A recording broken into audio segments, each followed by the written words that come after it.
Siyanibingelela nonke bazalwane egameni lenkosi yethu uJesu Kristu. Oyinkosi nomsindisi empilweni zethu.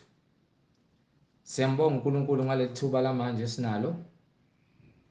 Sizocela bazalwane ukuthi nithathe amaBhayibheli enu niwasondeze eduzane.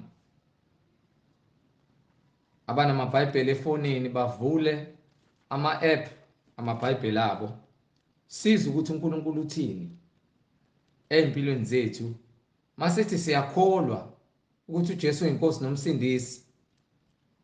Sonke thina esithi singabazalwane siyakholwa ukuthi uJesu Kristu uyinkosi nomsindisi. Asibe nokuqonda ke kwezwi likaNkulunkulu. Izwi lakhe uJesu Kristu eyinkosi nomsindisi. Sizovula ngomkhuleko sithi Baba egameni lenkosi yethu uJesu Kristu oyinkosi nomsindisi empilweni zethu. Siyabonga Nkosi uJesu ngeimpilo esinazo. Sithi wena iba ukukhanya empilweni zethu. Usipho ukuqonda njengamanje. Masithi siyakholwa sivumelana sonke ukuthi singabazalwane emhlabeni nokuthi wena ungumsindisi weimpilo zethu. Khuluma ke nathi Nkosi uJesu. Ngoba wonke umuntu nakho konke okusemhlabeni kudalwe nguwe. Ngezwi lakho thina siyidalwa zakho. Masiyidalwa zakho khuluma ke wena Nkosi ngoba wena ungcwele. Kuze nathi sibe ngcwele ngezwi lakho usingcwelise singabantwana bakho singamadodana namadodakazi ombuso wezulu. Thatha indawo ke namanje Nkosi usipho ukuqonda. Usiphulukise yonke imoya ephambene necebo lakho nentando yakho. Sisemhlabeni egameni lenkosi yethu uJesu Kristu manje naphakade. Amen. Angihambi ngedwa bazalwane ngisasho namanje ngithi thatha iBhayibheli lakho. Wena muthi usindisiwe noma uthi ngumntwana kaNkulunkulu ovuma ukuthi uJesu Kristu uyinkosi nomsindisi. Thatha iBhayibheli lakho. Siza ukuthi lokho okukholela kukhona kuyahambisana yini nalokho okusembhalweni okuyizwi nendlela yokuphila esuka kuyena uJesu Kristu oyinkosi nomsindisi. Amen. Angihambi ngedwa ngihamba nomfowethu la uZondi Nondaba. Over to you my brother. Amen. Amen. Siyambonga uNkulunkulu umnini mandla onke. Siyanibingelela egameni lika Jesu Kristu bazalwane. Amen. Sithi igama lakhe liphakeme ngaphezulu kwa wonke amagama akona emhlabeni. Amen. Sithi igama lakhe lifanele ukudunyiswa. Sibonga uNkulunkulu esithwele ubufakazi bakhe ukuthi uNkulunkulu oyedwa. Amen. Ongenamhlangabezi, ongenamphelezeli, ongenambonisi. Yes Lord. uNkulunkulu ohamba yedwa ozakhele yedwa konke okusemhlabeni okwakhe. Wonke umkhosi owasemhlabeni wasezulwini okaNkulunkulu. Akekho onokuzilandulela. Wonke umuntu ufanele ukuthi avumelane nakho konke okufunwa uNkulunkulu ngoba singabantwana bakhe. Kodwa labo abantwana abangalaleli bayakulahlwa. Amen. So sibonga abaprofeti bakaNkulunkulu kuye uNkulunkulu. Siphinde sibonge nabapostoli abaphatha ivangeli lika Jesu Kristu kuze kuzofika kulesikhathi samanje njengoba lisakhona. Siyambonga uNkulunkulu onamandla, siyambonga uNkulunkulu ophezulu kwakho konke. Sithi igama lakhe lifanele ukuphakanyiswa, lidunyiswe mihla yonke yokuphila kwethu. Amen. Amen. Siphinde ke sibingelele kubo bonke abazalwane, sibingelele kubona bonke abahedeni nabazondi beqiniso likaNkulunkulu. Yes Lord. Sithi ke uNkulunkulu akube uyena owaziyo ukuthi wenzani nobonelelayo kubona bonke abangabakhe nangesibo abakhe ngoba uNkulunkulu uyena omnini mandla wonke. Umhlengi uyisitsha esigcwalisiwe ngomoya weqiniso ukuze sishumayele ivangeli. Yes Lord. Angena umbishopi, angena umpristi, angena umfundisi. Yes Lord. Ngumhlengi ngishumayela ivangeli. Angena umpostoli. ngisisebenzi, ngiyinceku kaNkulunkulu, ilokho kuphela engikwaziyo. Yes, Lord. Angeke ngamphika uNkulunkulu, kodwa ngemisebenzi yakhe ngiyazithoba, ngiyazehlisa. Amen. Ngingelutho ngutshani. Ngazi kahle ukuthi nginesikhathi esibekelwe, kuloso sikhathi engisibekelwe angazi ukuthi sinini. Amen. Nginomsebenzi ekumele ngikwenze kulesikhathi engisibekelwe ukuzilungiselela indlela yami yokuphinda le ngavela khona. Amen. Nawo wonke umuntu unikiwe lesikhathi sokuthi azilungiselele, azibekele indlela enhle. Amen. Azilungiselele umqhele wakhe nengubo emhlophe ngaphambili, ngoba konke kuyakuhlolwa njengegolide emlilweni. Imisebenzi, izenzo, imicabango, amagama owaphimiselayo, konke kuyokuhlolwa. Ukholo lwakho luyakuhlolwa. Uma ungakholwa ngokwembhalo kodwa ukholwa ngokomlomo wakho nangengqondo yakho, kodwa inhliziyo yakho ikude noNkulunkulu, sithi maye kuwena. Yes, Lord. Ngokuba ke izembe libekiwe empandeni kulezo zihlahla noma kuleyo mithi Amen. engatheli izithelo ezifanele, yofaka izembe phansi empandeni, Amen. shawe phansi, phose emlilweni ngoba ngingamsebenzi. Yes, Lord.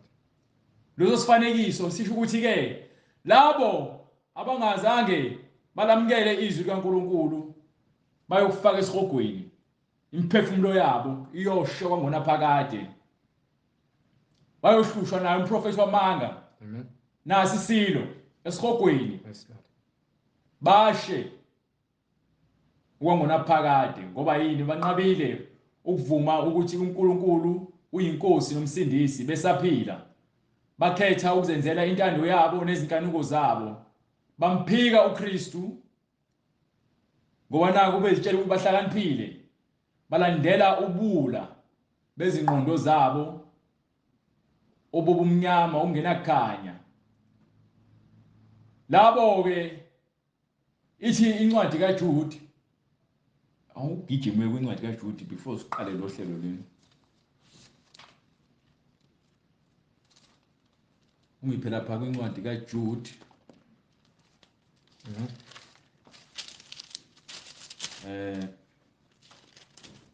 Ungiphe lapha ya ku verse 12, starting from verse 12. Sokudla nje nayo uma ukuthi siyalithola ithuba.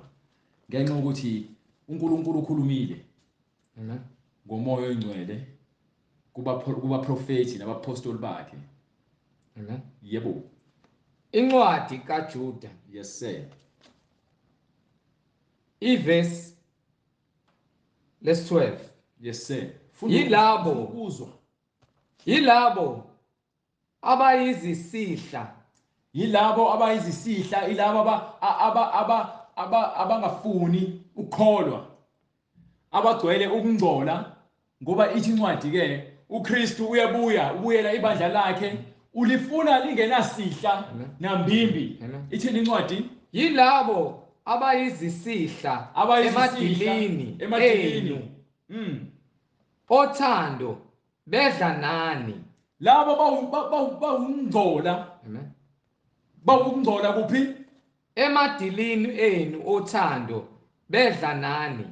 Emadilini enu othando bedla nani. Abantu abalandela izinkanuko zabo kodwa bahamba nabantu abakholwayo, bengesabi, abasabi. Siphila nabo emphakathini, baphatha amabhayibheli bafake ngaphansi kwekhwapha. Ungazofunga ukuthi babe bebusisiwe. Amen. Kwiqiqi uyambona umuntu usengena endlini uyabhuzela, ukhuluma ilanguage engazwakali, uhamba nomuntu wesifazane, baphuma eclubini kodwa lo muntu kade ephethe iBhayibheli efaka isudi. Bayathanda ukuswenka futhi, ave beswenka. Benza njani? Bengesabi, Abasabi. Benza engathi bayakholwa. Ngoba buka ngathi bayakholwa. Kodwa imikhuba yabo Amen. Yasabisa. Amen. Uma kukuthi ngempela umoya oyingcwele unawo, uzoyibona lento engishoyo, uzoyizwa lento engishoyo, ngoba nawe omunye wabo ozenze ngathi uyakholwa kuyiqiqi sekuyabonakala usuphethe ibhodlela kaBhiya, usuhamba uphansi amantombazane ukukhombisa kona ukuthi umoya oyingcwele nawe inqhelelene ngoba imfundiso ayikho, awuhlelekile. Bazixabisa bangamafu bafana namafu angenamanzi. bafana namafu angenamanzi, ukuthi ba-empty, babukeka sengathi bayakholwa kodwa umoya, haleluya haleluya, umoya oyingcwele awukho kuyona. Inceku kaSathane, ihifu engenamanzi, analutho, li-empty. Nabantu besifazane uyababona bazicwelisise, bafuna ukuyobuka esontweni. Abasaphatha amabhayibheli, baphatha amafoni, amabhayibheli abo akuma-app, enala mabhayibheli abo enza ivesi kaNkulunkulu libe weak, ama-NIV. Aqhutshwa yimimoya, baqhutshwa umoya, baqhutshwa imimoya yokungcola, ngoba ithe mayivula ke yilabo abayizisihla nayo ke emadilini. Iyona lento engifunayo, bayizisihla, banomoya wokungcola, ngoba baqhutshwa yimimoya. Uma uqhutshwa umoya, qhutshwa umoya oyingcwele. Uma uyifu, kodwa uyifu elingenamanzi, liyathembisa. Molibuke liyathembisa ukuthi hayi leli ifu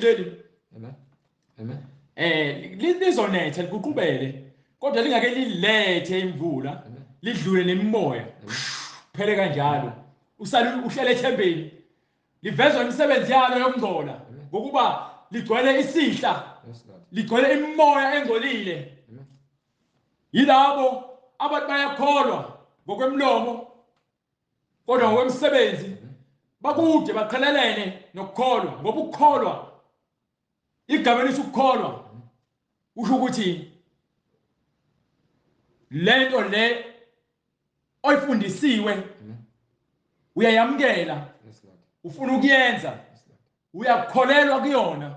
Njengoba nabanye bekholelwe emadlozini, ngithi bazi ukuthi ke uma izinto zakhe zingahambi kahle, ngoba kusho ukuthi ke amadlozi akhe amflathele, amadlozi abo kufanele bawaplease. Thina uNkulunkulu wethu simplease ngomthandazo, enze konke izinto zenzeke. Bona kufanele bahlabe izilwane. Uma ungenayo imali ke uzokwenza njani? Ngoba phela umthandazo wamahala. Uma ungenayo imali uzokwenza njani? Uzohamba ontshontshe uzohlabela idlozi. Uzohamba uboleka imali uzohlabela idlozi. Lihambe izinyanga ezofuna ukuthi zinihlolele ngemali, nezangoma ezonhlelela ngemali, ukuze nina zintshele ukuthi ke idlozi lakho likuflathele. Njengoba likuflathele idlozi lakho lifuna imbuzi. Melifuna imbuzi, ungenayo imali yembuzi, zama izinkukhu.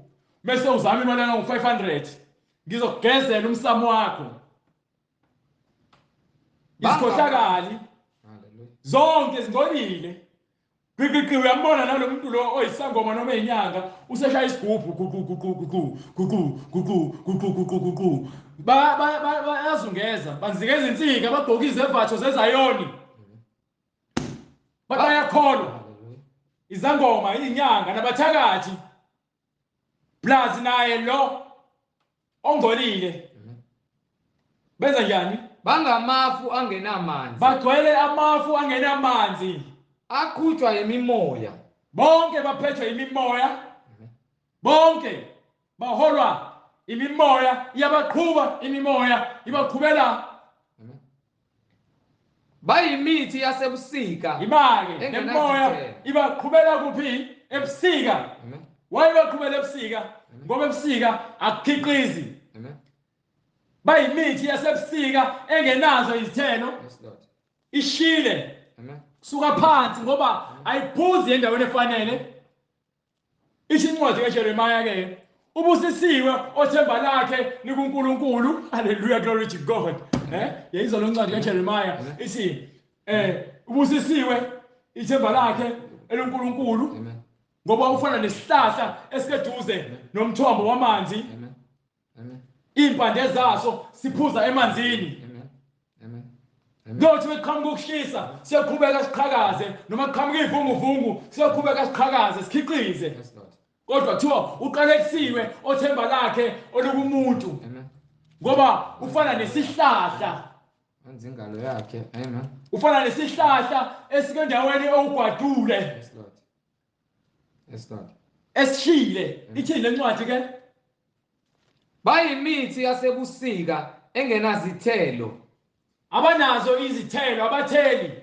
Kunalokho izinto zabo ziyaqhubeka ziyonakala. Efe kabili. Bafe bephila.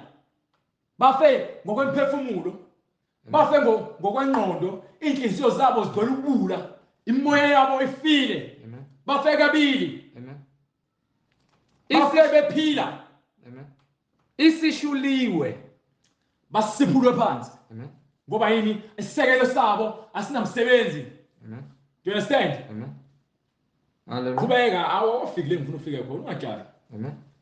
Okwakufike le ngifuna ufike khona. Bangamaza adlangalalayo. Bangamaza Adlangalalayo.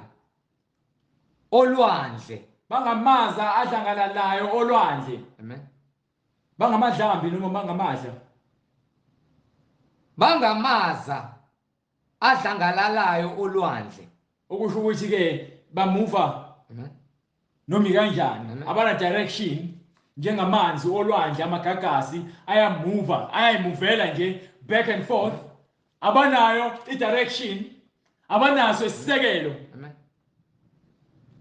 Akephuza amahlazo awo. Bakephuza nje amahlazo abo. Amen. Baphila nabo labantu esikhuluma ngabo njengoba sichaza iBhayibheli, sichaza wena soni Amen. ongenaso isisekelo ukuthi impilo yakho uyaphila nje una direction.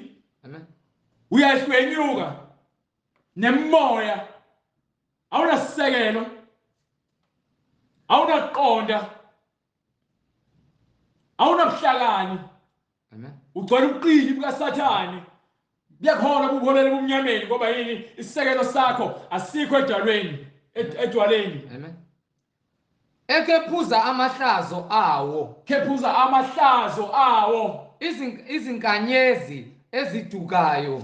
Ezigcinelwe ubumnyama. Ubumnyama. Ezidukayo. Izinkanyezi ezidukayo ezigcinelwe ubumnyama bobumnyama baphakade. Nina ke nigcinelwe isigwebo. Amen. Sobumnyama ngoba nidukile. Amen. Njengoba nigcinela isigwebo senu ukuthi uma nifa nina ngoba nifile niphila nisazofa ukufa kwesibili. Amen. Incwadi yasho kwincwadi yezambulo chapter 20 verse 6. Phuthuma uya khona. Amen. Incwadi yesambulo isahluko 20 verse 6. Yes sir. Ubusisiwe. Ithi incwadi ke ubusisiwe Ogcwele. Ungcwele. Ubusisiwe ungcwele. Onesabelo. Ekuvukeni kokuqala ngokuba kulabo ukufa kwesibili akunamandla. Ingakho sithi ke ithi incwadi lapha ke bafe kabili. Amen. Amen. Bafa bephila baphinde bafe. Amen. Sebefile bafa ukufa kwangona phakathi. Amen. Amen. Ngoba abana direction. Yes, Lord. So ubusisiwe othola isivuselelo sikamoya sokuqala ngokuba ukufa kwesibili akunamandla. Amen. Ngeke kuze kunqobe umzimba wakho uyokhazimuliswa mzukwane ibuya inkosi uJesu Kristu. Amen. Izoqoqa ibandla layo. Amen.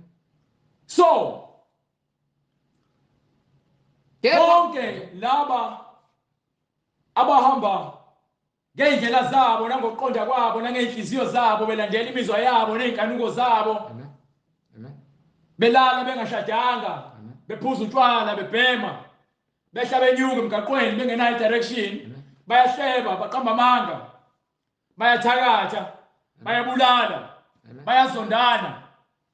Babekelwe isikhathi sokuthi ngoba sebeyinkanyezi ezingenayo uqonda kunesikhathi esizayo lapho ukona uNkulunkulu eyokwahlulela. Amen. Amen. Ngokuba isho njalo incwadi kwincwadi yezambulo. Amen. U-Enoch owayewesikhombisa kusukela ku-Adamu waprofetha ngabo wathi, Wakhuluma ngabo. bheka inkosi iyakufika nabangcwele bayo. Izofika nini inkosi hambe kwincwadi kaLontuzana Revelation chapter 1 verse 7. Inkosi iyabuya. Amen. U-Enoch wayikhuluma le ndaba le. Amen. Yokuthi inkosi iyakwehla nemaqembu ayo inkulungwane amasosha ayo izobhubhisa umhlaba izokwahlulela. Amen. Amen. Incwadi isambulo sikaJohane. So manje Amen. le ncwadi le kaJohane iyaconfirma kule ncwadi kaJuda. Uthini incwadi yaJohane Incwadi isambulo sikaJohane isahluko sokuqala ivesi lesikhombisa. Bhekani uyeza namafu. Uyeza namafu. Namehlo onke ayakumbona. Wonke amehlo ayakumbona. Nabo abamgwazayo. Nalabo abamgwaza ngesikhathi esiphambanweni bemgwaza eceleni waphuma igazi namanzi. Nezizwe zonke zomhlaba. Nezizwe zonke zomhlaba Ziyakulila ngaye. Ziyakulila ngaye. Yebo, amen. Yebo, amen. Amen. Ngoba yini ke? Njengoba khuphuka ngefu. Uyakwehla ngefu. Amen. Esezoqoqa kuyokhala izizwe. Amen.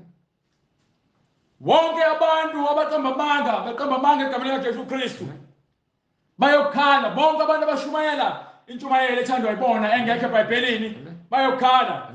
Zonke izizwe naseChina kuthiwa eChina iBhayibheli balifuni bayokubulala ngisho ukubulala uma ufika neBhayibheli eChina. Amen. So thina ke eske nhlanhleni sabusiswa ukuthi ke siboniswe lembhalo le edila nomphefumulo engadili nephakethe lakho. Yes, Lord. Ingakho sithi ke uNkulunkulu angimhlabeni akafunela utho kumina. Yes, Lord. Ngoba incwadi iyasho ithi incwadi yama Numbers chapter 23 verse 19 uNkulunkulu akasikweleti lutho bathi thina simkweleta konke. Amen. Ngoba uNkulunkulu akalenzi iphutha. Amen. Thina siyawenza amaphutha. Amen. Siyawakhuluma amaphutha. Amen. Siyahlala namaphutha. Amen. Kodwa uNkulunkulu ulungile. Amen. Ithini incwadi? Incwadi uNumeri. Yes sir. uNumeri isahluko 23 Yes, sir. verse 19. Yes sir. uNkulunkulu akasiye umuntu uNkulunkulu akasiye umuntu ukuba aqambe amanga. ukuze aqambe amanga. Ngisho ngicazela ukuthi uNkulunkulu akasikweleti lutho. Wena usuqamba amanga kakhulu ngegama likaNkulunkulu. Nandodana yomuntu ukuba azisole. Akayona indodana yomuntu ukuze azisole njengathi njengoba uzisola. Ingakho incwadi ithi zisole uphenduke. Ushilo angayi kukwenza na? Akushilo kufuneka kwenzeke. Ukhulumile angayi kukuphelelisa na? Bonke akhulumile kufanele aphelelise. Igama lakhe alibuyele emumva noma izwi lakhe alibuyele emumva linambatha. Hallelujah. Hallelujah, hallelujah, glory to God. Hallelujah. Amen. Hallelujah, hallelujah. Amen. Hallelujah, glory to God. uNkulunkulu ongaqambi amanga ongasoli. Igama lakhe likhulu ngaphezu kwawonke amagama. Yes, Lord. Yes, Lord. Izwi lakhe alibuyele emumva linambatha. Libuyela ngale kule ncwadi. So, njengoba isho incwadi ithi ke khona nencwadi yesibili ama-Chronicles chapter 7 verse 14 siyagcwalisa ukuthi labo abasebumnyameni abangafuni ukubuyela ekukhanyeni abahleli ngenkani lithi izwi bayokubhujiswa ebumnyameni bangona phakade. 2 Chronicles 7:14. Amen. Incwadi yesibili izikronike. Incwadi yesibili izikronike Isahluko sesikhombisa. Verse 14. verse 14. Bazithobe bazithobe abantu bami ababizwa ngegama lami. Bazehlise abantu bami bonke abantu ababizwa. Amen. Uma uthi ubizwa ngegama likaNkulunkulu uzithobile awuziphakamisi. Amen. Angikhulumi ngokuziphakamisa ukuthi ukhuphuke phezulu. Ngisho ke ngezinga lempatho awuzikhukhumezi. Yes, Lord. Uma uKristu uyazithoba. Yes, Lord. Uzinikele enkosini ukuthi ayenze noma ngabe yini ngawe. Amen. Uma ungakofiki lo sosigaba sokuthi uthi enkosini ayenze noma yini ngawe, Yes, Lord. akwakokholwa. Uma usagcina ulandela izinkanuko zakho, uma kuthiwa ke lithi iBhayibheli ke yeke ukufeba, Yes, Lord. wena uqhubeke ufebe ngenkani, Amen. uqhubeke wena uhlale ekufebeni. Amen. iBhayibheli lithi abantu bakaNkulunkulu baze kanjani ababizwa ngegama lakhe. Bazithobe abantu bami ababizwa ngegama lami. Abantu bakhe ababizwa ngegama lakhe fanele bazehlise, bazibeke phansi. Bakhuleke. Mesebenza njani? Bakhuleke. Yayizwa londo le? Ayibake. Akushiwo ukuthi mhlambe bahlabela amadlozi. Bakhuleke. Akushiwo ukuthi mhlambe bahambe bayofuna izangoma. Bakhuleke. Bakhuleke abantu ababizwa ngegama likaNkulunkulu fanele bahlale ngoba baphila ngomkhuleko. Umkhuleko unamandla ngaphezulu kwayo yonke into ekhona emhlabeni. Ngoba sithatha kuphi umniniwo. Uyalofundisile ukuthi sikhuluma kanjani naye. Asithandazeli imali.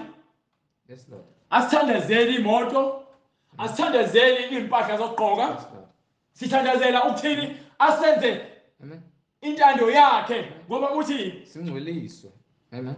Intando yakhe mayenziwe emhlabeni njengasezulwini. Bafune ubuso bami. Bafuna ubuso bakhe kwenza intando yakhe njengoba intando yakhe kufanele yenzeke emhlabeni. Mina ngithi ke uNkulunkulu intando yakho mayenzeke empilweni yami. Yes, Lord. Ukuthi ngilahlekelwe noma ngizuzile ngithi uNkulunkulu intando yakho mayenzeke. Hallelujah. Hallelujah. Glory to God. Amen. Kwenzeka intando yakhe kuphela. Amen. Hayi intando kaMhlengi, hayi intando kaBright, hayi intando kaShembe. Hayi intando yeZayoni. Hayi intando kababa wakho noma kamkhulu wakho noma kakhokho wakho ngasekho emhlabeni. Yes, Lord. Hayi intando yamadlozi, hayi intando yezangoma, intando kaNkulunkulu. Amen. Ngoba nasi isangoma nenyanga nomthakathi nabo labo abaphulayo benza intando kaNkulunkulu umongazi ngoba yini ke awafuni ukulalela. Yes, Lord. Njengayo uSathane. Yes, Lord. Sathane walwa nezingilosi zikaNkulunkulu ngokuthi wayesezitshela ukuthi uyazi. Bonke abazitshela ukuthi bayazi. Lencwadi ade ufuna ukuyifunda izolo ezambulo 21. Ngokuthi qala chapter 12. Ngokuthi abantu bayitshela bahlakaniphile. Ngoba manje kufanele siqale le qala khona uSathane ekhuluma ku-Isaiah chapter 12 verse 14 noma 13 noma 12. Lapho khona uIsaiah ekhuluma ngayo le ndoda lesikhuluma ngayo etshela ukuthi isile. Abaningi benu bayitshela ukuthi basile emehlweni abo. So nithatha sinibeke ngencwadi ngoba iyona ncwadi esiphethe ezokwenza ukuthi ke kube khona ukuqonda kuwena ngoba asikhuluma ukuhlakanipha kwethu kodwa sikutshela imisebenzi yakho nendlela zakho ezimbi ezinyama ngayo incwadi engcwele ngoba yakhelwe wona lokho. Umfundisi wakho ngeke aze akutshele le ndaba lezi ngoba ufuna uqhubeka umenza cebe. Amen. Bahamba bafundela ukuba bafundisi ngenxa yokuthi ke bafuna ukuzenza ohlakaniphile njengayo uSathane. Wathini uSathane? Amen. Chapter 12 verse 12. I mean chapter 12, yeah, chapter 14 verse 12. Amen. Incwadi uIsaiah isahluko 14. Yes sir. Verse 12. Yeka ukuwa kwakho ezulwini, khwezi elikhanyayo. Igama lakho uSathane, ikhwezi elikhanyayo. Ndodana yokusa. Indodana yokusa. Utshela ukuthi usile. Uyindodana yokusa ngoba uyazitshela ukuthi usile kodwa akasile ngoba isiphetho sakhe simbi. Nokunqunyelwa kwakho phansi. Wanqunyelwa phansi. Isiphetho sikaSathane simbi. Obheka uCain. Isiphetho sakhe sabasimbi. Wena isiphetho sikaSawulu sabasimbi. Wena owawuthobisa izizwe. Bonke abantu abangafuni ukuzwa isiphetho sabo sibasimbi. Abazali bakho bakutshela ukuthi ungahambi nale genge le ikhohlakele. Wena uhambe uyimisa. ngenxa yokuthi Amen. awufuni ukulalela. Yes, Lord. Seketholakala uqumbile ukwaziwe noma usuhamba nge-wheelchair Yes, Lord. noma usudla idakamiza usuyahlanya ekhanda Amen. noma ugcwele ijele Amen. noma lihlangane ngawo umqondo wokungcona nahlongula ingane yabantu Amen. nayigibela isitimela Amen. ngoba yini awufuni ukulalela Amen.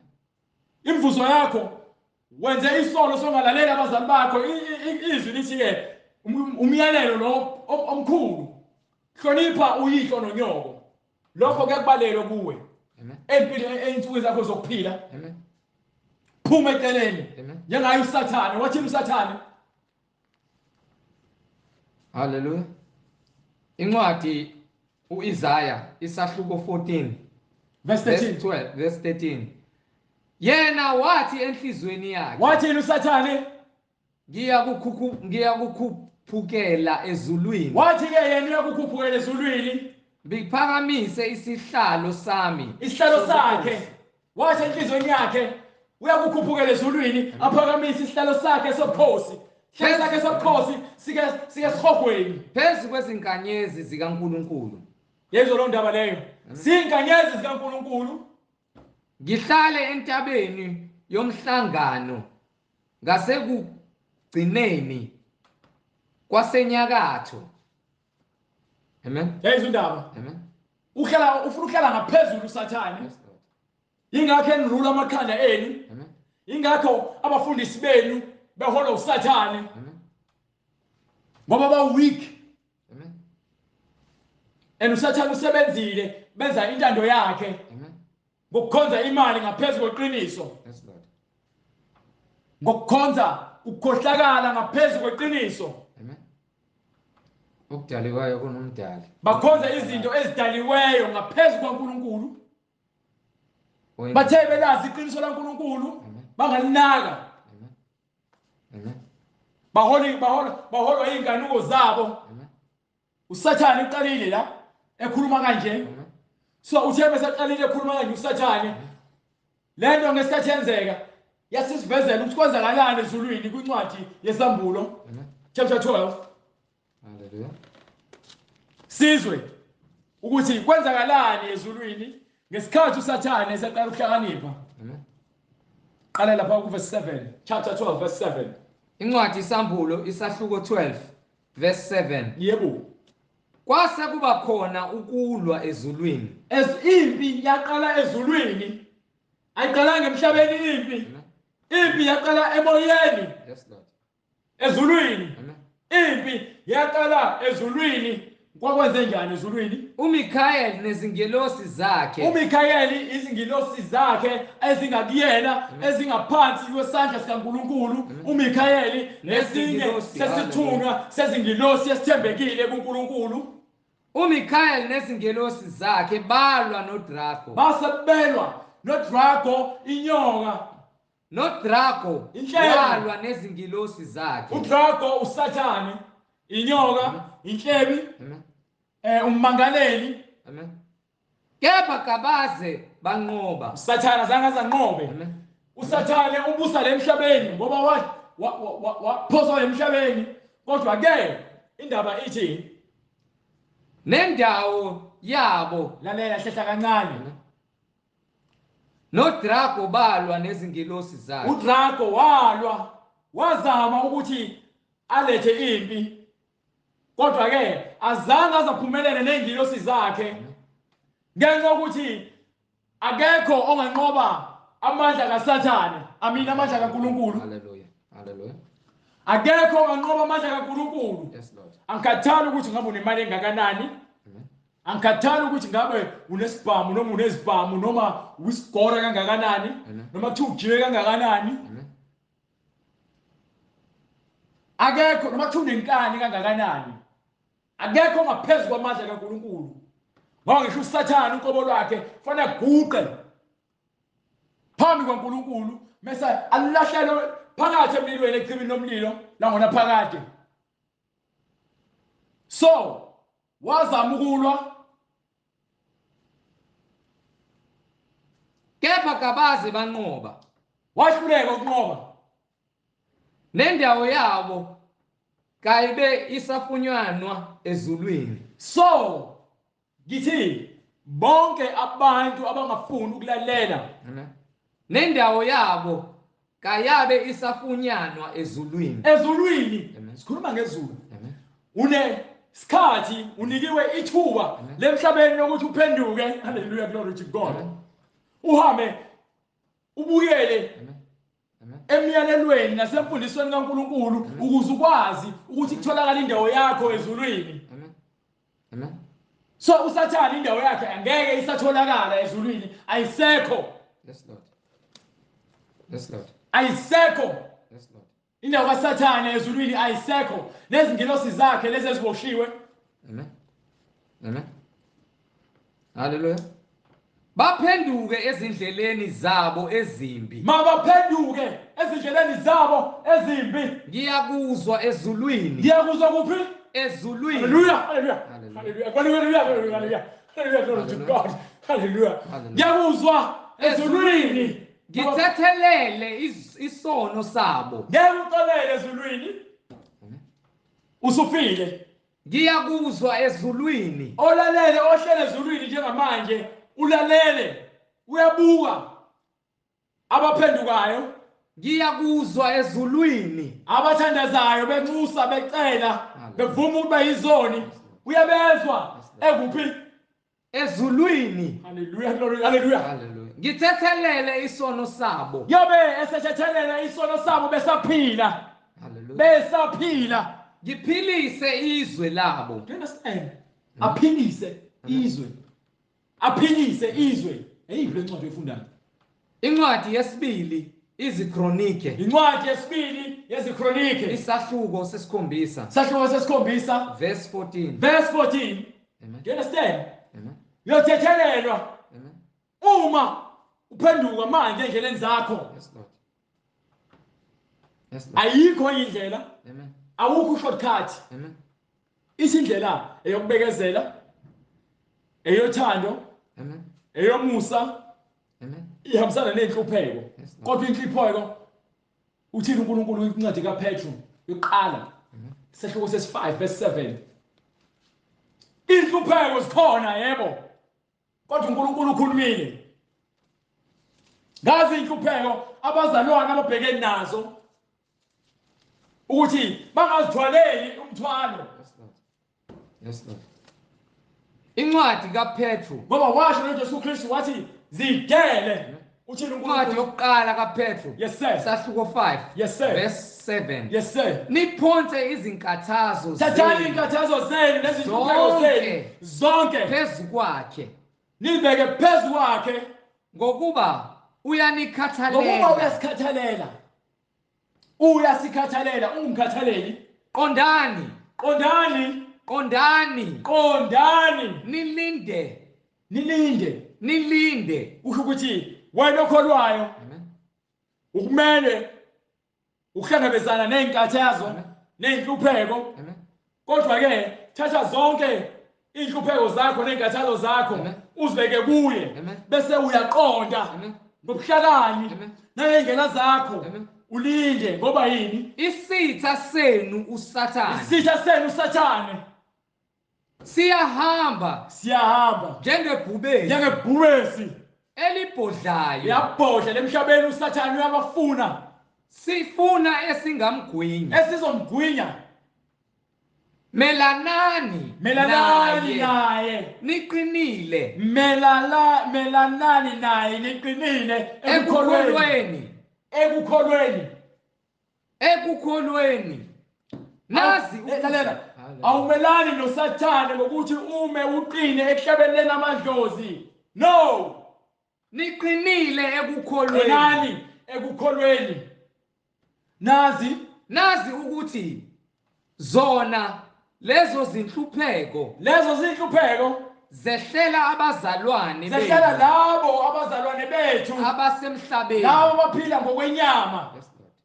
Abasemhlabeni, laba abaphila enyameni.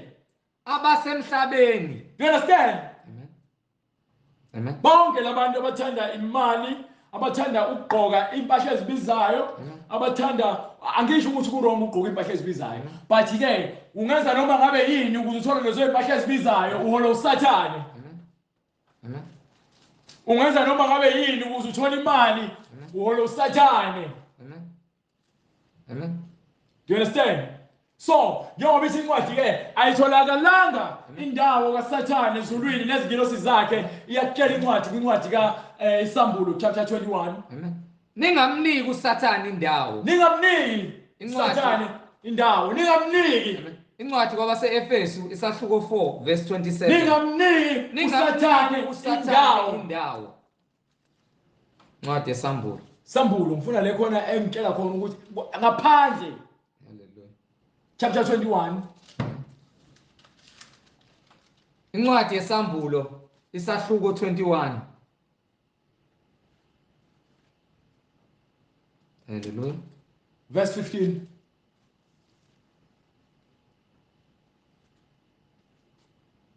Amen. Verse 15. Owayekhuluma nami wayenohlanga lwegolide ukuba alinganise umuzi namasango awo. Uhlehle kancane.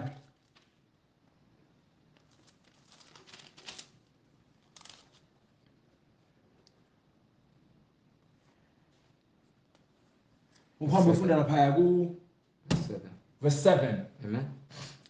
Onqobayo uyakulidla ifa lalezo zinto futhi uma ke uSathane ayitholelanga indawo yakhe, waza emhlabeni ukuzoziphakamisa, wathi enhlizweni yakhe uyakuzikhuphula abeke isihlalo sakhe ngaphezulu kweziganyezi, ukuze abuse phezulu kwabantu bakaNkulunkulu.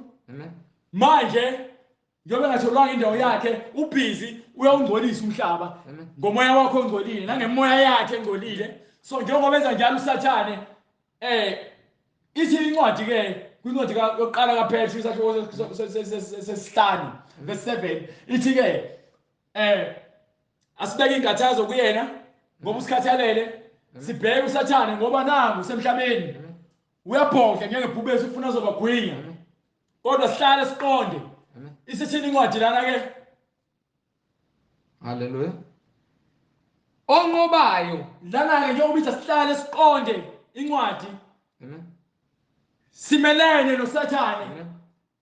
Ithi ke manje ozonqoba uyakulidla ifa lalezo zinto, uyakudla ifa lalezo zinto, futhi ngiyakuba nguNkulunkulu kuye. Uyakwazi ukuthi abone ubuso baNkulunkulu ngoba ithi incwadi ke babusisiwe abahlanzekile enhliziyweni ngokuba ke bayambona uNkulunkulu. Yena abe yindodana kimi. So manje uNkulunkulu ufuna amadodana akhe athembekile. Ngabe wena uthembekile na uNkulunkulu, not kumhlengi, not kumfundisi wakho? Akubalulekile ukuthi unikela kangakanani esontweni lakho. Uma kodwa ungayenzi intando kaNkulunkulu, wena uyesihogweni ngamalengiso. Ngabe uyayenza yini intando kaNkulunkulu? Ngabe uzimisele yini ukuthi uthembeke kuNkulunkulu ukuze ube yindodana, ugcwale umoya engcwele? Ukhulume hallelujah, hallelujah. Ukhulume ngezilimi njengokuba umoya ukunika ukuphimisela. Hayi ufake. Ukhuluma ngezilimi. Hayi ufake ukuba nomoya engcwele. Do you understand? Ungahambi ufuna ubatshela ngaphandle konani. Uyangizwa? Hallelujah. Amen. Kepha amagwala nabangakholwayo nabanengekayo nababulali nezifebe nabathakathi nabakhonza izithombe nabakhonza izithombe nabo bonke abaqamba amanga, isabelo sabo siyakuba sechibini elivutha umlilo nesibabule, ukungukufa kwesibili. Babusisiwe bathola ukuphila kokuqala ngoba ukufa kwesibili ngekusaba namandla. Ithi incwadi ke abakhohlakele bonke Amen. awubabize ngamagama. Hallelujah. Kepha Amagwala labantu labafundisi abaweak nalabantu abasabayo ukumela iqiniso loNkulunkulu abancamela ukuthi bagcine bentekenteke bengaqondakali noma bayashisa noma bayabanda. Amen. Hallelujah. Nalabo abasabayo ukushumayela ivangeli eqiniso Nabangakholwayo, nalabo abangafuni ukukholwa iqiniso noma silishumayela iqiniso libhalwe phansi nabanengekayo, nalabo abagcwele izinengiso izitabane nababulali, nabantu ababulala abantu nezifebe, nabantu abafebayo. nabathakathi, Akusho ukuthi uyafeba ngoba yabona umuntu wesifazane namadoda amaningi noma wena umuntu wesilisa namantombazane ney'ntombi ey'ningi. Kusho ukufeba kusho ukuthi nina niyathandana nilale lingashadile. nabathakathi, nabakhonza izithombe, Yonke leyo nto leyo iyofakwa echibini lomlilo ishe. nabo bonke abaqamba amanga, Bonke laba abakhonza izithombe abasonye emaromini endlini zabo egcwele khona izithombe abathi isithombe sikaJesu nesithombe sikaMariya nesithombe sikaNkulunkulu nesithombe sikaMoya Oyingcwele odongeni. Lezo zithombe lezi ezingakwazi ngisho ukuvikela uma kungena izigebengu. isabelo sabo siyakuba sechibini elivutha umlilo, nesibabuli, Isabelo sabo siyakuba semlilweni. okungukufa kwesibili. Lokho ukufa kwesibili okwangona phakade-ke lokho. Amen. Amen. Lokho ukufa kwesibili okungapheli Amen. ngoba lokwenyama inyama izofa ibole. Amen. Phenduka inhlabathi. Kodwa umphefumulo wakho, Amen. umphefumulo wakho ungcolile. Amen. Ungenabo ubungcwele. Amen. Ugcwele zonke lezi zinto ezibhalwe laphansi eBhayibhelini. Amen. Wena esihogweni ngamalengiso. Amen. Angikhathali noma ngabe isihlobo noma ngabe owakithi noma ngabe umngani wami noma ngabe siyazana nje noma ngabe ngikwazi noma ngabe upresident noma ngabe umongameli noma ngabe uyivikela mbuso. Amen. Angikhathali uma ungayenzi intando kaNkulunkulu ebhalwe phansi eBhayibhelini wena sitabane uyaphakaza esihogweni. Amen. Amen. Uyaphakaza esihogweni. Yes, Lord. Kusho ibhalo bonke abantu abenza izinengiso. Yes, Lord. Wena sangoma Yes, Lord. uma ungayeki nemkhuba yakho yobungoma Amen. uyaphakaza esihogweni. Amen. Alikho elinye ivangeli akwazi ukahlanganisa umoya oyingcwele nezinto zakho zokukhohlakala uthi-ke uHoly Spirit ubungcwele namadlozi ucathi kuyahlangana. Yo, no, kuhlangani. Amen. Amen. Akuhambisani. Yes, Lord. Amanzi noparafini. Amen. Amen. Incwadi kwabase-Efesu isahluko sesihlanu, Incwadi kwabase-Efesu isahluko sesihlanu ivesi lesihlanu. ivesi lesihlanu. Ngokuba yazani lokhu, Nanti ekumele niyazi nikuqonde niqonde ukuthi akukho sifebe akukho sifebe noma okungcolileyo noma into engcolile noma Noma- onesangabe, noma umuntu onesangabe. ongokukhonza izithombe, Abantu abathandaza kwizithombe lapha kwemaromini bathi-ke yethi Mariya, bathi-ke bashaya isiphambano, bathinta isiphongo, bathinta isifuba, bathinta amahlombe, baze babhawe phambi kwesithombe. ongokukhonza izithombe, Umuntu into engaboni inamehlo kodwa ayiboni, idwetshiwe nomlomo kodwa ayikwazi ukuhogela. onefa embusweni kaKristu. Leyo nto leyo noNkulunkulu. uma kuwukuthi wena indlu yakho iyasha uyabaleka uyishiye afe lo nkulunkulu wakho kodengeni ashe. Okhombisa khona ukuthi-ke uNkulunkulu ongeyena uNkulunkulu, uNkulunkulu wenkohliso. Kodwa yazini lokhu, Nikhonza izithombe niziwula. nikuqonde ukuthi akukho sifebe Akho sifebe, noma ongcolileyo akho lutho olungcolile. noma onesangabe, Yebo, ongokukhonza izithombe, yebo. onefa embusweni kaKristu. Ningadukiswa. Amen. Le mfundiso kaKristu Amen. awuyibhanqi nalutho lasemhlabeni. Amen. Ihamba yodwa. Amen. Ihamba yodwa. Amen. Ngokuba iyasho incwadi kaJohane yokuqala, incwadi yokuqala kaJohane. Amen. Hallelujah. Incwadi yokuqala kaJohane.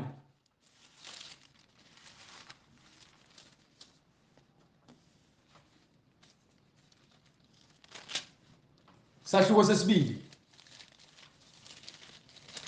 Uzongipha lapha ku verse 15. Incwadi yokuqala kaJohane isahluko sesibili verse 15. Yes sir. Ningathandi izwe. Yabona sithi ngithi mina kuwena uma uza kuKristu Amen. awuhlangane into zomhlaba.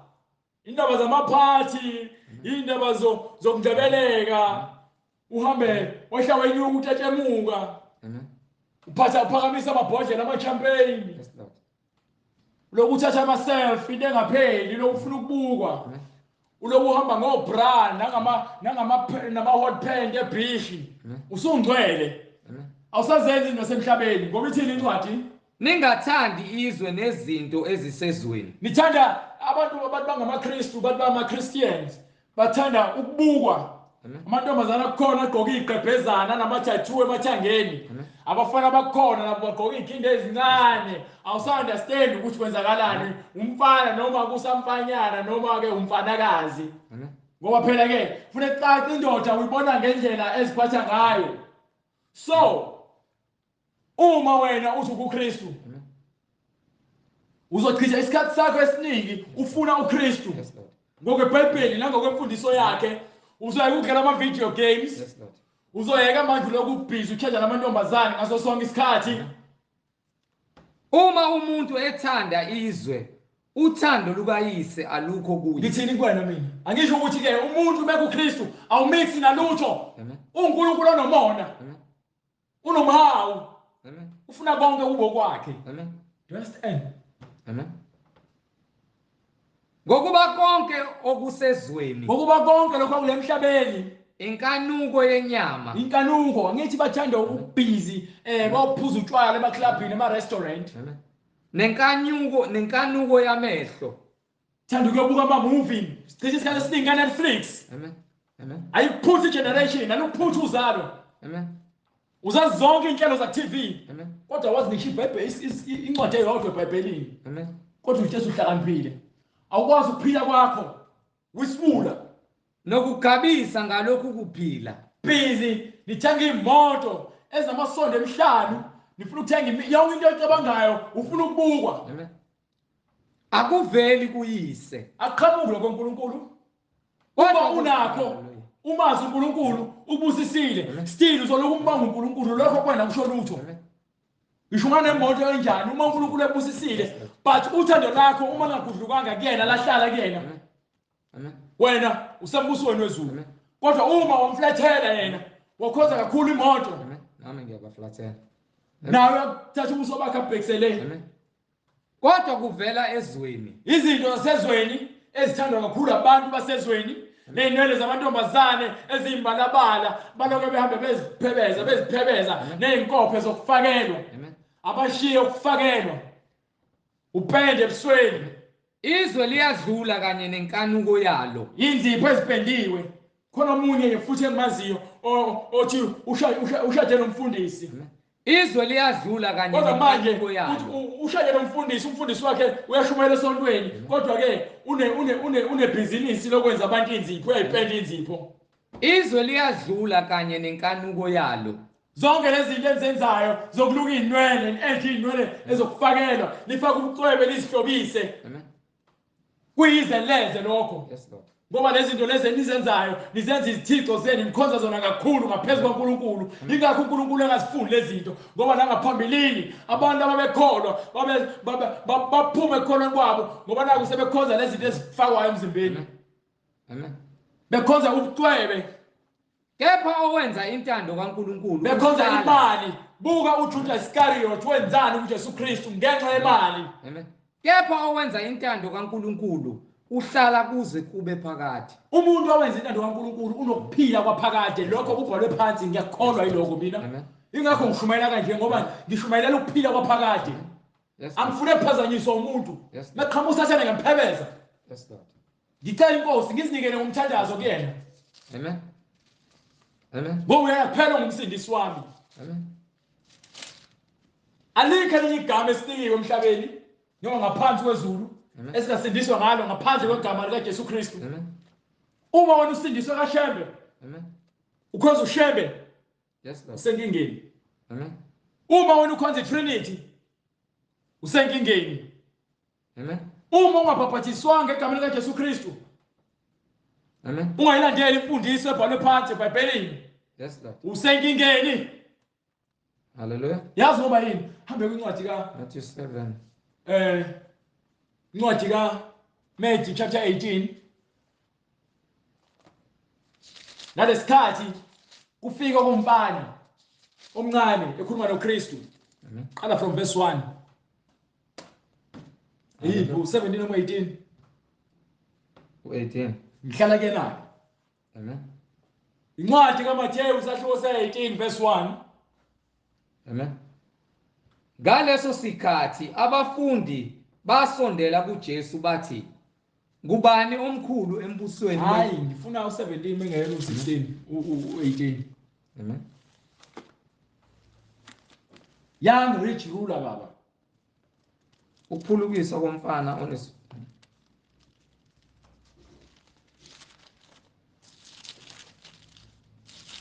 Bheka lo ncwadi uyithole manje. Amen. Habe ku19 chapter 16. 19:16. Incwadi ngokukaMathewu isahluko 19 Incwadi ngokukaMathewu sahluko 19 verse 16. verse 16. Bheka ke kwasondela kuye othile wathi, Siza "Mfundisi." ukuthola la ukuthi ngabe ezulwini ungena ngemali yakho noma ngabe ezulwini ungena ngemsebenzi yakho Amen. emihle yokukhonza Amen. ivangeli Amen. yokugcina imiyalelo kaNkulunkulu, noma ngabe ungena ngezinto zakho eziphathekayo, ucwebe, Amen. imali, ukufebe, Amen. udakwa, ungahloniphi. No, ngeke ungene izulu kalokho. Amen. Bheka ke kwasondela kuye othile wathi, "Mfundisi, ngiyakwenza ntoni enhle?" Wabuza-ke umfana omncane ongumbusi, Amen. wathi kuKristu, "Mfundisi, Ngiyakwenza ntoni enhle ukuba ngibe nokuphila okuphakade na?" bonke abantu bakufuna ukuphila ophakade, Amen. kodwa abaningi bakufuna ngendlela e-wrong. Amen. Amen. Bakufuna ngendlela e-wrong ukuphila ophakade. Amen. Bafuna ukuphila ophakade ngokuthi bahambe bakwenza ama-surgery, Yes, Lord. amabele, ezinqa, ikhomo, indebe zakho zokufakelwa, amabele okufakelwa, izinqa zokufakelwa. Sebakusika nekhala lakho lokufakelwa. Amen. Wenza ama-operation njalo, uhlezi uhlinzwa. Amen. Awusakwazi nokuphuma elangeni. Sufana noMichael Jackson. Amen. Ngenxa yokuthi uthanda izinto zomhlaba. Yes, Lord. Thanda kakhulu wena ufuna ukuphila ophakade ngendlela e-wrong. Anifuni ukuguga. Yes, Lord. Ogogo abadala bakugunda iy'nwele. Bayazidaya, bagqoka amabhulukwe tight. Yes, Lord. Wathi kuye, "Ungibuzelani ngokuhle na?" Waye ungibuza ngokuhle, ungibizelani ngokuhle? Waye ungibiza ngothisha omuhle? Munye ongomuhle. Munye. Kepha uma uthanda ukungena ekuphileni, Uma ufuna ukuthola ukuphila ophakade, gcina imiyalelo. gcina nansi imiyalelo ebhalwe phansi encwadini. Wathi kuye, "Miphi na?" uJesu wathi, "Yile, Yisho, ungabulali, ungabulali, ungaphingi, ungaphingi, ungebi, ungantshontshi, ungefakazi amanga. ungabi ufakazi emangeni. Yazisa uyihlo nonyoko. Hlonipha uyihlo nonyoko. Wothanda umakhelwana wakho Thanda umakhelwane wakho njengalokhu njengoba uzithanda wena wena." uzithanda wena. Insizwa yathi kuye, "Konke lokhu ngikugcinile ngisesilalelweni." Naye enye into engakuvimbezela, usuyigcinile yonke imiyalelo, uyitshela ukuthi hayi sewuqedile. Mase kuzoba khona into ezokubhalela ngaphandle. Konke lokhu ngikugcinile Sengikwenzile konke lokhu Jesu Kristu. ngisasesilalweni na? Yini esengisalele Jesu Kristu? uJesu wathi kuye, Yes sir. "Uma uthanda ukuphelela, Uma uthanda ukuthi upheleliswe, hamba uthengise ngempahla yakho. Hamba uthengisa ngempahla yakho, unezinto eziningi, unezimoto, unemizi, unamabhizinisi, unayo yonke into, kodwa unomhapolo. Awukwazi ngisho ukupha. Uphe abampofu. Yayizwa indaba. Uyakuvalela umoya ezulwini. Ukuvalela ngaphandle umoya. Khona uzakuba negugu ezulwini. Khona uzakuba nengcebo ezulwini, hayi ingcebo emhlabeni. Yes Lord. Uze ungilandele. Mase-ke uthatha isiphambano sakho, uzidele, ulandele uKristu. Amen. Do you understand? Amen. Sibakhombise ngenye incwadi yendoda eyinomona, hambe kwincwadi kaLuka chapter 16.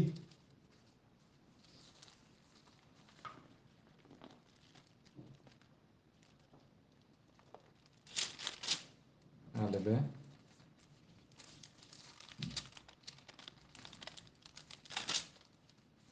Incwadi ngokaLuka From verse 19. isahluko 16 from verse 19. Amen. Abantu abanomona. Lo mfana loya akaphathekanga kahle. Usayibambile le ncwadi lo mfana ngithi. Amen. Awuyafundela ukuwaphetha kanjani ngalo mfana njengoba engafunanga. Amen. Ncwadi kaMateyu chapter 19. Amen. Ngesikhathi sephetha ukuthi waphetha kanjani ngaye. Amen. Wathi kuye, miphi na? uJesu wathi, yile, ungabulali, ungaphingi, ungebi, ungafakazi amanga, yazisa uyihlo nonyoko, wothanda umakhelwana wakho njengolokhu uzithanda wena. Insizwa yathi kuye, konke lokhu sengikwenzile, ngikugcinile. Yini esangisalele ukuthi ngenze Jesu Kristu? Ngesilalelweni na. uJesu wathi kuye, uma uthanda ukupheleliswa, hamba uthengise ngempahla yakho, yonke impahla yakho ongayidingi, hamba uyidayisa, uphe abantu abahluphekile, khona uzakuba negugu ezulwini. Khona uyakuba negugu kuphi? Ezulwini. Wasenza njani umfana? Uze ungilandele. Mase uyalandela uKristu. Yathi insizwa ukuba izwe leli. Wathi lo mfana lo mesezwile indaba ayikhulumayo uKristu, yamuka idabukile. Yamuka idabukile. Ngokuba yadabuka ebusweni, yasiyamuka. Ngenxa yokuthini? Ngokuba yayinengcebo enkulu. Ngokuba yayicebe kakhulu. Yabona indaba yezicebi. Wathi uJesu Kristu emva kwalokho.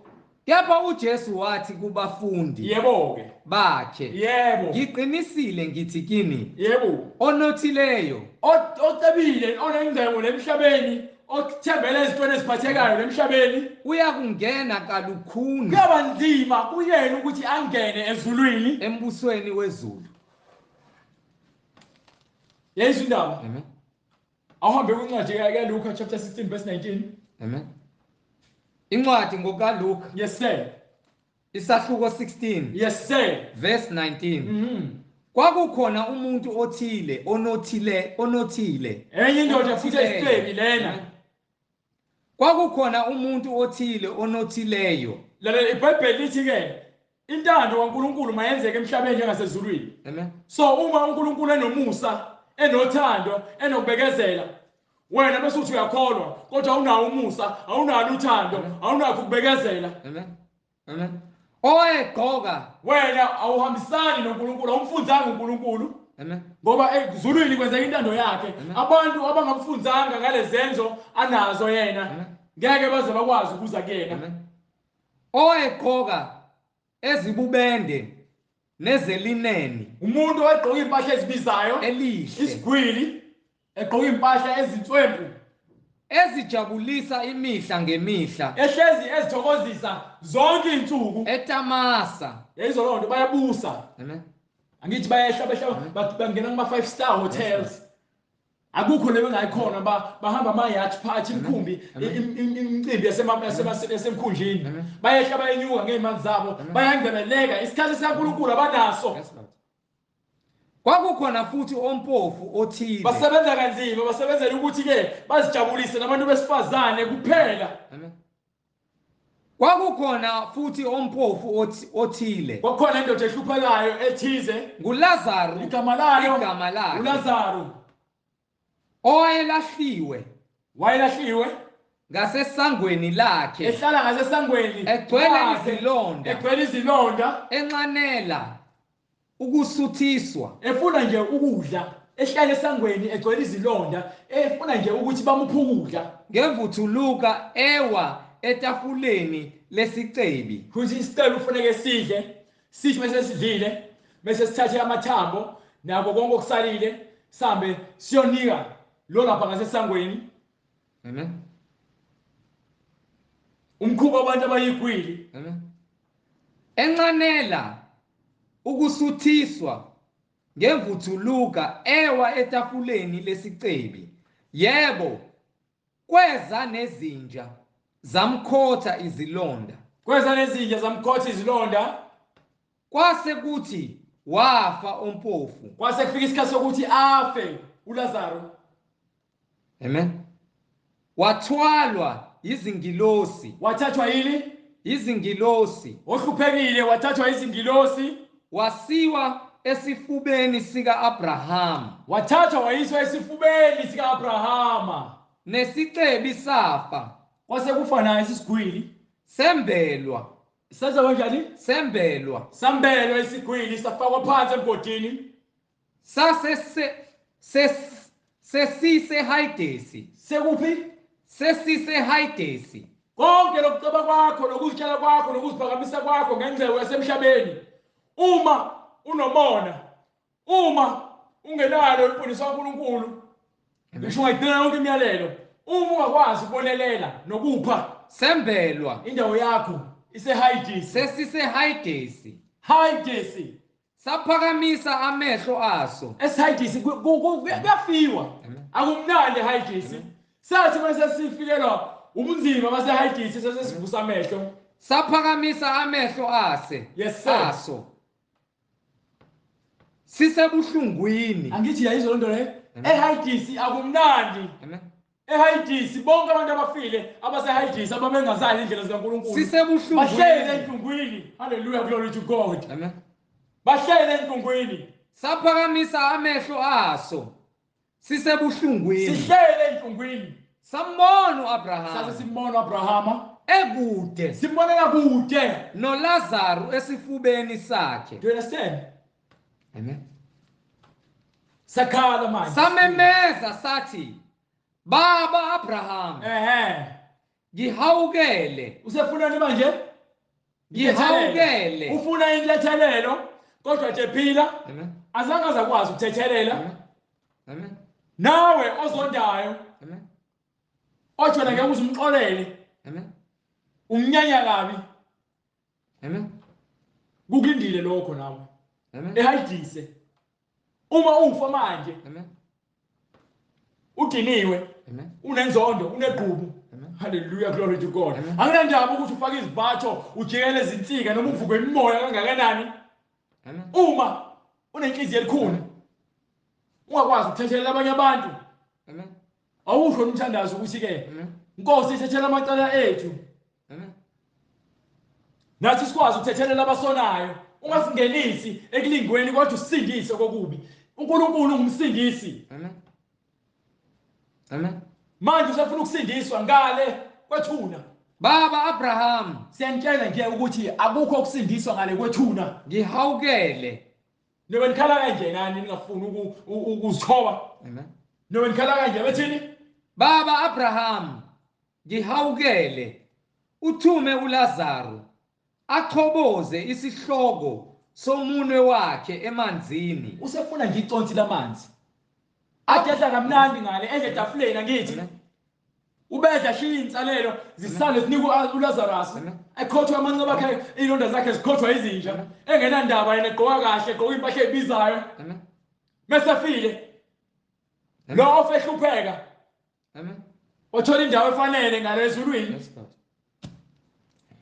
Aphozise ulimi lwami. Sefuna kuyashisa. Amen. Kuyashisa. Amen. Kuyashisa akabobe esifokweni. Akabobe esifokweni. Haydesi. ngokuba ngiyahlushwa kuleli langabi. ngoba yilapho ohlushwa khona ngemisebenzi yakho. Amen. Amen. Uyahlushwa kulelo langabi lomsebenzi yakho. Ngokuba ngiyahlushwa kuleli langabi. Kepha uAbrahamu wathi, Yes sir. ndodana, khumbula ukuba wamukela okuhle kwakho Kuphi? usesekuphileni. Yebo. Nonke. Amen. Amen. Akhathana noma kuthiwa yimina. Amen. Uma ngizoceba Amen. bese ngithathe mina ngiziphakamise. Yes Lord. Ngingabi nalo uzwelo. Yes Lord. Ngingakwazi ukupha. Nami ngifonela umvuzo ofanayo lo. Yes Lord. Ngoba sithiwa sibusisiwe isandla esiphayo. Amen. Amen. Uthi uJesu Kristu ke uyobe ethi ke buela ngapha wena ngoba wena wanginika amanzi wazongibheka Amen. ngiboshiwe. Bethiwa ke wakwenza nini lokho? Ngakwenza nini lokho kuwena Jesu Kristu? Mesathi ke ngoba wakwenza kumfowenu. Amen. Kulabo abancane kwenze kubona. Ngoba wakwenza kumfowenu. Uma upha umfowenu, uma ukwazi ukuzola umfowenu uthatha into ogqoka umnike. Amen. Thatha ukudla udle naye. Ungamniki inhlalelo zakho. Amen. Amen. Ujabulisa ukuthi wena uyabuka ngokuthi ugqoka kahle. Amen. Leso sikhathi sokuthi ke lo mcebo wakho uphelele emhlabeni ingakho sentshana nje ukuthi ke okomhlaba kuzodlula. Ndodana, khumbula ukuba wamukela okuhle kwakho usesekuphileni. Baningi abantu abachuma ngokuthi uNkulunkulu ungibusisile ngemoto, uNkulunkulu ungibusisile ngomsebenzi, uNkulunkulu ungibusisile ngomuzi, uNkulunkulu ungibusisile ngemali. Kodwa ke abamazi uNkulunkulu bazi ukuthi babusisile. Amen.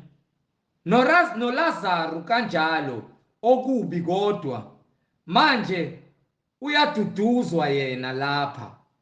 Hlala ekukholweni kwakho nokuhlupheka kwakho. Thatha inkathazo zakho uzibeke kuNkulunkulu, umelane noSathane, khona nawe uyokududuzwa ngale ezulwini. Amen. Ungavumeli uSathane akuluthe. Amen. Ukuthi akwenze isela. Amen. Ngenxa ukuthi ulambile. Amen. Ngenxa ukuthi awunayo amatheku. Yes Lord. Enakhi. Amen. Uzohamba uyokwequthanga ubulala umuntu ngenxa yempahla yokugqoka, ngenxa yefoni. Ulahlekelwe ukuphila kwakho kwaphakade. Ngenxa into yasemhlabeni. Amen. Impahla zokugqoka ngeke zikufake ezulwini. Imali ngeke izikufake ezulwini. Ngiyidinga imali, kodwa udinga impahla zokugqoka nendawo yokulala nokudla kuphela. Amen. Uma uNkulunkulu ebusisile umsebenzi wezandla zakho, Amen. Amen. umusa wakho mawubonakale. Amen. Amen. Hallelujah. Uyokonyeliswa ngemisebenzi yakho. Yes Lord. Ngoba incwadi kaMshumayeli chapter 12 iyakutshela verse 13 iyakutshela incwadi kaMshumayeli Hallelujah.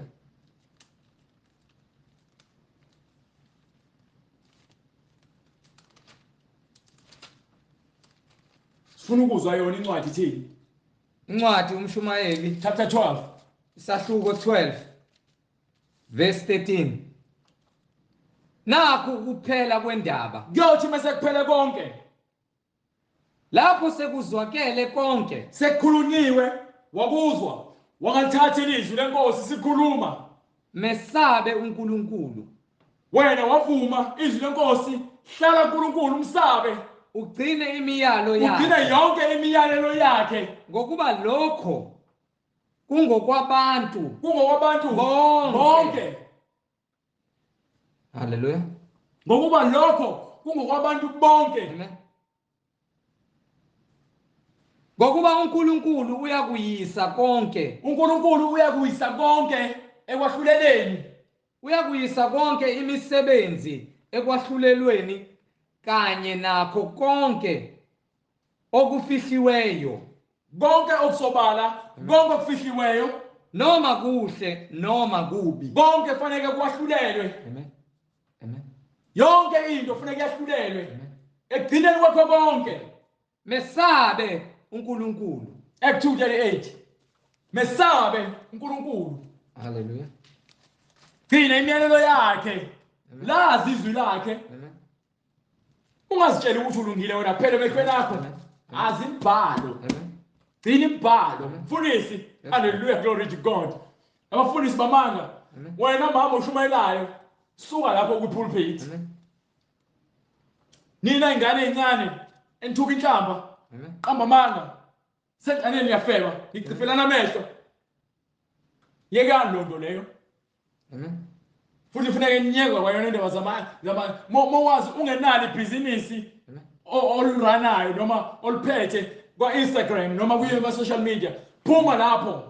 Ngoba yona izinto eziniphendulayo lezo ngisenzenza zinenza izifebe ngoba nifisa izinto eninganazo. Holele kudukiseni. Lahlekele ukuphila kwakho phakathi ngenxa yezinto ozibona ku social media. Abantu beveza izithombe ezinamafilter. Wona ucabanga ukuthi abantu bahle kwangempela kanjalo kokudala kwabo kanti bazenzile. Uyosebenza impilo yakho yonke usithatha izithombe ngoba na ufuna ukubuka kumuhle. Siyakwazi ukuthi unjani. Kodwa ku Instagram ubukeke ngathi uzomunye umuntu. Andiyajabulisa lokho. Ngoba uzithandi. Awumboni uNkulunkulu, awumbongi uNkulunkulu ngendlela kwakhe ngayo. Ingakho nifaka izipho. Nipende izipho. Ingakho nifaka izinto zokufakelwa. Ingakho ke nipende amashiya. Ingakho nipende nemlomo. Ngoba nifuna ukuba uJezebel lapha ku social media nibe yifebe. Nezidayisa nizenza cheap. Amen. Nizenza cheap. Yes Lord. Wathini uPetru? Incwadi yezenzo isahluko sesibili. Hallelujah, hallelujah. Verse 37. Hallelujah, glory to God. Sebekuzwa bahlabeka enhlizweni. Sebekuzwa bahlabeka enhlizweni. Bathi kuPetru nakwabanye abapostoli. Base bethu kuPetru nakwabanye abapostoli. Madoda bazalwane. Madoda bazalwane. Siyakwenza njani na? Sizakwenza njani na? uPetru wayesethi. Wayesethi uPetru. Phendukani. Phendukani. Yilowo nalowo. Phendukani. Yilowo nalowo abhaphathiswe. Phendukani niya ukulandela inkolo zabantu zamanga. Yilowo nalowo abhaphathiswe. Fanele nibhaphathiswe egameni kaJesu Kristu. Egameni likaJesu Kristu. Awubhaphathiswe egameni likaYise noNdodana moya oyingcwele cha. Egameni likaJesu Kristu. Jesu Kristu igama lokubhaphathiswa noma inkosi uJesu. Egameni likaJesu Kristu. Yona ngeke lokubhaphathiswa leyo. Jesu Kristu. Kukho ukuthethelelwa kwezono zenu. Noma inkosi Jesu. Kukho ukuthethelelwa kwezono zenu. Thethelela izono zakho soguqukile wavuma ukuthi uyisoni wabhaphathiswa. Kukho ukuthethelelwa kwezono zenu. Thethelela izono ukuze khona niyakwamkelisa isiphiwo sikamoya oyingcwele. Bakwalokho uzothola isiphiwo sikamoya oyingcwele. Khona niyakwamkeliswa isiphiwo sikamoya oyingcwele. Lokhu kuyisithembiso. Ngokuba isithembiso ngesenu nesabantwana benu. Kuyisithembiso. Ngokuba isithembiso ngesenu nesabantwana benu. Wonke umuntu ophilayo emhlabeni uthengisiwe. Esabo bonke abakude, bonke inkosi uNkulunkulu wethu eyakubabiza. Wafakaza nangamanye amazwi amaningi, wabayala. Wathi, yes sir. Zisindiseni kulesi sizukulwane esiphambeneyo. Zisindiseni manje kulesi sizukulwane esiphambeneyo isikhathi sokuthi thatha isinqumo sakho wedwa ngoba usindisa wena. Zisindiseni kulesi sizukulwane esiphambeneyo. Khetha uKristu. Shinye indlela zakho zokuphila. Amen. Ulahle zonke le impahla ezithathi nama nekete emfishane. Ulahle wonke lamabhuluku ahlala ezansi kwesinqa. Amen. Wena mfana. Yes Lord. Nalama chains akho lahlele kude. Yes Lord. Yawudongoza thu. Amen. Amen. Qedile manje. Amen. Phila uSathane. Hallelujah, glory. Hallelujah, glory to God. Akwazi ukuthi uthi isisha. Amen. Kodwa usenza izinto zobumnyama. Yes Lord. Hallelujah. Amen. Hallelujah, hallelujah. Amen. Siyabonga Nkosi uJesu ukuba wena uthembekile. Wena ungu-Alpha no-Omega. Wena ungumsindisi womhlaba wonke. Baba, abantu emhlabeni bayakufuna ukuphila okuphakathi. Baholele Nkosi uJesu endleleni yokuphila neqiniso. Ubambulele Baba ngembhalo yonke ukuba ukuthola ukuphila okuphakathi kutholakala kuwe nezimiso zakho nemiyalelo yakho. Wena uthembekile. Mayenziwe intando yakho Nkosi uJesu. Ukuba bonke laba abathambisa inhliziyo zabo abaphenduke kulesi sizukulwane esiphambeneyo baphile ngezimiso zakho bafune wena usanokutholakala kulesikhathi samanje. Bayokuthola ukuphila okuphakathi. Kodwa laba baba bafuna ukujabulisa inyama. Izwi lakho wena usulukhulumile. ubatshelile baba kuba isiphi isiphetho sabo bonke laba abathanda izwe nakho konke okusezweni. Siyabonga ngokubuthembekile. Siyabonga nokuthi izwi lakho libuyele emumva lilambatha. Wena Nkosi uyasiqwashisa ekumele sikubheke ngoba uthanda izwe akanakho ukuthanda izwi lakho Nkosi. Othanda izwe akanalo uthando luka Baba osezulwini. Siyakubonga Nkosi uJesu. Mayenziwe intando yakho empilweni zethu. Manje kuze kube phakade. Abantu bakho bonke ababiziwe ngecebo lakho abaphenduke ngeqiniso nangomoya ongcwele. Egameni lenkosi yethu uJesu Kristu manje kuze kube phakade. Amen. Amen. Bazalwane siyayishiya inamba namanje. Abayimisele ngokubhabhadiswa balizwayo izwi. Abayimisele ngokuguquka kulomhlaba esiphila kuwona ophambeneyo babambelele kwiqiniso elinguKristu Jesu oyinkosi nomsindisi. Bathola ukuphila okuphakade. 066 566 9245. Sizoyiphinda 066 566 9245. Inkosi ithele umusa. Amen. Sibonga bazalwane, musa wenkosi, siphinde sibonane ngokuzayo inkosi mayivuma. Amen.